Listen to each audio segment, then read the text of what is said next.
जय Hind motor India. कैसे हैं आप लोग? मैं उम्मीद करता हूं कि आप सभी लोग एकदम मस्त होंगे और अपना बढ़िया ख्याल रख रहे होंगे। दोस्तों, आज हम लोग दो ऐसे ट्रक्स के बीच मुकाबला लेकर आए हैं जो अपने अपने सेगमेंट में काफी बढ़िया धुरंधर कहे जा सकते हैं। जहां दोस्तों टाटा का इंट्रा V50 काफी लंबे समय से इंडियन मार्केट में बिक रहा है और काफी अच्छा खासा बिक रहा है और ये ट्रक लोगों की काफी अच्छी खासी पसंद भी बना हुआ है।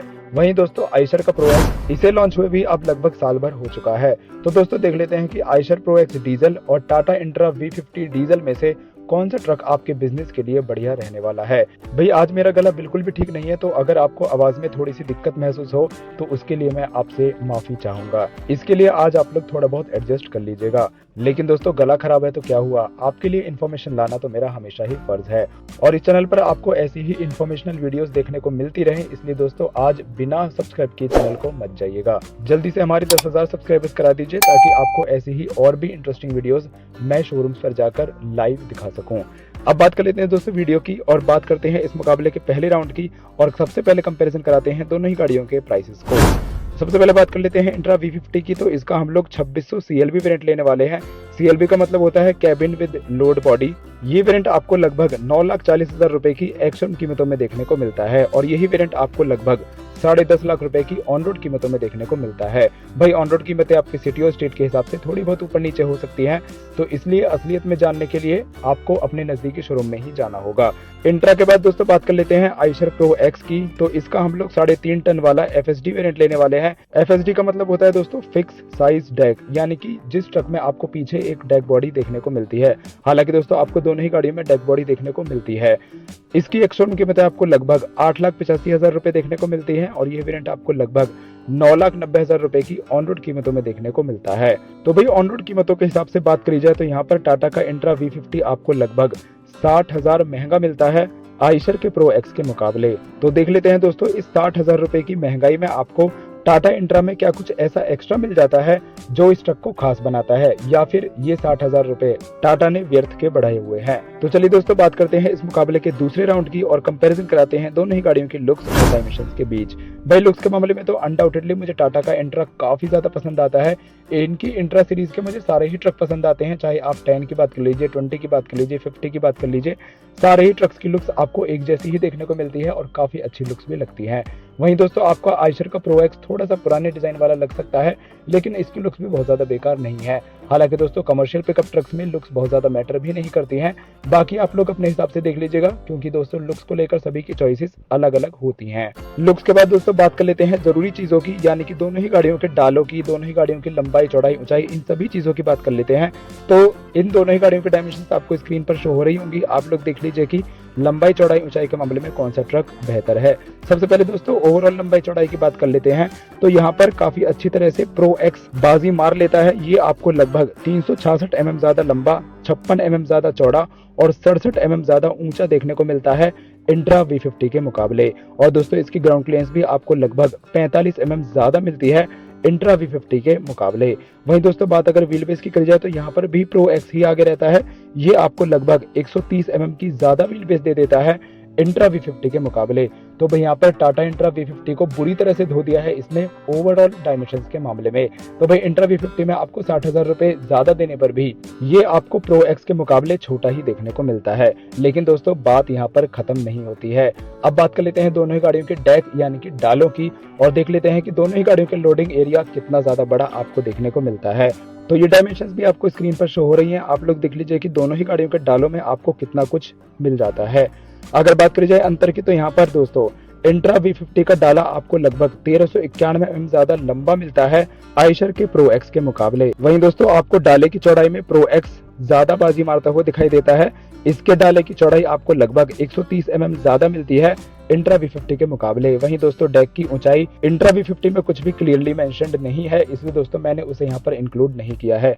बाकी दोस्तों प्रो एक्स की जो डाले की ऊंचाई है वो आपको लगभग 478 mm की देखने को मिलती है। हालांकि दोस्तों डाले की ऊंचाई बहुत ज्यादा मैटर भी नहीं करती है, क्योंकि ये आप लोग आफ्टर मार्केट ही लगवाते हैं। बात अगर दोस्तों दोनों ही गाड़ियों के पेलोड की करी जाए तो यहाँ पर भी प्रो एक्स काफी अच्छी खासी तरह से आगे रहता है। इसमें आपको लगभग 362 किलोग्राम की ज्यादा पेलोड कैपेसिटी मिलती है टाटा इंट्रा V50 के मुकाबले। तो भाई इंट्रा V50 से 60,000 रुपए सस्ता होने पर भी आयशर के प्रो एक्स में आपको काफी कुछ ज्यादा देखने को मिल जाता है, जिसकी वजह से ये ट्रक इंट्रा V50 से काफी ज्यादा आगे रहता है। लेकिन दोस्तों मुकाबला अभी भी खत्म नहीं हुआ है। अब बात कर लेते हैं इस मुकाबले के तीसरे राउंड की और कंपैरिजन करा लेते हैं दोनों ही गाड़ियों के फीचर्स के बीच। सबसे पहले बात दोस्तों उन फीचर्स की कर लेते हैं जो आपको दोनों ही गाड़ियों के इन्वेरिएंट्स में देखने को मिलते हैं। यानी कि आप लोग कोई सी भी गाड़ी ले लीजिए, आपको ये फीचर्स तो मिलेंगे ही मिलेंगे। दोनों ही गाड़ियों में आपको AC as optional, semi digital information cluster, charging sockets, rear parking sensors, seat belts, cabin light, adjustable driver seat, lockable glove box, driver +2 seating capacity, front disc and rear drum brakes, eco drive mode for better mileage और grab handle जैसे features देखने को मिल जाते हैं। तो भाई अगर आपका काम इतने फीचर्स से चल जाता है तो आप लोग कोई सा भी ट्रक उठा सकते हैं।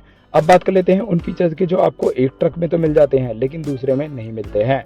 सबसे पहले बात करते हैं इंट्रा V50 की, यानी कि इस ट्रक में आपको 60,000 रुपए ज्यादा देने पर क्या कुछ एक्स्ट्रा मिल जाता है। तो दोस्तों इस ट्रक में आपको दोनों सीटों पर फिक्स्ड हेडरेस्ट देखने को मिल जाते हैं। ड्राइवर और को ड्राइवर दोनों की ही सीटों पर आपको इसमें हेडरेस्ट देखने को मिल जाते हैं। ये ना सिर्फ कंफर्टेबल होते हैं बल्कि सेफ्टी वाइज भी काफी अच्छा फीचर होता है, जबकि प्रो एक्स में आपको सिर्फ ड्राइवर के लिए ही फिक्स्ड हेडरेस्ट देखने को मिलता है। इसके अलावा दोस्तों इंट्रा V50 में आपको कुछ भी ऐसा एक्स्ट्रा फीचर नहीं मिलता है जिसको यहाँ पर गिनाया जाए। अब बात कर लेते हैं दोस्तों उन फीचर्स की जो आपको प्रो एक्स में 60,000 रुपए कम देने पर भी मिल जाते हैं लेकिन इंट्रा V50 में नहीं मिलते हैं। तो भाई प्रो एक्स में आपको फॉग लैंप्स एक्स्ट्रा मिल जाते हैं टाटा की इंट्रा V50 के मुकाबले। इसके अलावा दोस्तों इस गाड़ी में भी आपको कुछ और ऐसा खास एक्स्ट्रा नहीं मिलता है जिसको यहाँ पर गिनाया जाए। तो भाई आप अपनी फीचर चॉइसेस और अपनी प्रायोरिटी के हिसाब से देख लीजिएगा कि आपका कौन से ट्रक से काम चल जाएगा। हालांकि दोस्तों फीचर्स भी बहुत ज्यादा मायने नहीं रखते हैं एक कमर्शियल पिकअप ट्रक में। अब बात कर लेते हैं दोस्तों दोनों ही गाड़ियों के चौथे यानी कि आखिरी राउंड की और कंपेरिजन करा लेते हैं दोनों ही गाड़ियों के इंजन एंड पावर के बीच। सबसे पहले बात दोस्तों इंट्रा V50 की कर लेते हैं। तो इसमें आपको 1.5 लीटर्स का 4 सिलेंडर डीजल इंजन दिया गया है जो लगभग 80 हॉर्स पावर की पावर निकालता है 220 Nm टॉर्क के साथ। इस गाड़ी में आपको 35 लीटर का फ्यूल टैंक दिया गया है और माइलेज की बात की जाए तो ये गाड़ी आपको 17 से लेकर 22 किलोमीटर पर लीटर का माइलेज निकाल कर दे देगी। मैक्सिमम स्पीड की बात की जाए तो इसमें आपको 80 किलोमीटर प्रति घंटे की मैक्सिमम स्पीड दी गई है और इसमें आपको 5 स्पीड का मैनुअल गियरबॉक्स दिया गया है, यानी कि 5 आगे की तरफ और एक पीछे की तरफ। इस तरह से इसमें जो है गियर आपको देखने को मिल जाते हैं। इसमें आपको 15 इंच का टायर देखने को मिलते हैं और टाटा की तरफ से इस गाड़ी में आपको 3 साल और 1 लाख किलोमीटर तक की काफी अच्छी खासी वारंटी देखने को मिल जाती है। अब बात कर लेते हैं दोस्तों प्रो एक्स की। तो इसमें आपको 2 लीटर्स का 4 सिलेंडर डीजल इंजन दिया गया है जो लगभग 80 हॉर्स पावर की पावर निकालता है 230 Nm टॉर्क के साथ। पावर इसमें सेम आपको देखने को मिलती है लेकिन टॉर्क थोड़ा सा ज्यादा मिल जाता है। फ्यूल टैंक इसमें आपको काफी बड़ा है, लगभग 60 लीटर का दिया गया है और माइलेज की बात की जाए तो ये गाड़ी आपको 16 से लेकर 22 किलोमीटर पर लीटर का माइलेज निकाल कर दे देगी। टॉप स्पीड, गियर बॉक्स और टायर साइज इसमें आपको बिल्कुल सेम देखने को मिलता है और साथ ही वारंटी भी इसमें आपको आयशर की तरफ से 3 साल और 1 लाख किलोमीटर तक की दी गई है। तो भी दोनों ही गाड़ियों के इंजन लगभग सेम ही है, इनमें आपको कोई बहुत बड़ा अंतर देखने को नहीं मिलता है। हालांकि दोस्तों इंट्रा V50 में आपको काफी छोटा फ्यूल टैंक दिया गया है जिसकी वजह से आपको थोड़ी सी समस्या महसूस हो सकती है, लेकिन ये भी कोई बहुत बड़ा इशू नहीं है क्योंकि भारत के किसी भी कोने में आपको पेट्रोल पंप की कोई भी कमी महसूस नहीं होगी। तो भाई इंजन, फीचर्स, प्राइसेस और साथ ही लंबाई, चौड़ाई, ऊंचाई सभी के बीच मैंने यहाँ पर कंपैरिजन करके आपको बता दिया है कि कौन सी ट्रक किससे बेहतर नजर आता है। तो भाई मेरे ख्याल से यहाँ पर 60,000 रुपए ज्यादा देकर इंट्रा V50 लेने से अच्छा है आप लोग 60,000 रुपए बचाकर आयशर का प्रो एक्स ले सकते हैं, क्योंकि इसमें आपको काफी अच्छी पेलोड कैपेसिटी, काफी अच्छी डायमेंशंस और काफी अच्छे खासे फीचर्स भी देखने को मिल जाते हैं। साथ ही इसका इंजन भी आपको बिल्कुल ठीक ठाक देखने को मिलता है, तो इसमें आपको कोई भी कमी महसूस नहीं होती है। तो भाई इस मुकाबले में एक तरफा मेरे ख्याल से यहाँ पर आयशर का प्रो एक्स जीत गया है। बाकी दोस्तों आपकी क्या राय है आप लोग मुझे कमेंट बॉक्स में जरूर बताइएगा। मैं मिलता हूँ आपसे ऐसी ही किसी एक और वीडियो में, तब तक अपना ख्याल रखिए, देखते रहिए मोटोहॉलिक इंडिया। और आज दोस्तों बिना सब्सक्राइब किए मत जाइएगा, मेरे इस गले को देखते हुए दोस्तों मुझ पे थोड़ी सी दया करके जरूर सब्सक्राइब कीजिएगा। मैं मिलता हूँ आपसे ऐसी ही किसी एक और वीडियो में, तब तक अपना ख्याल रखिए। जय हिंद, जय भारत।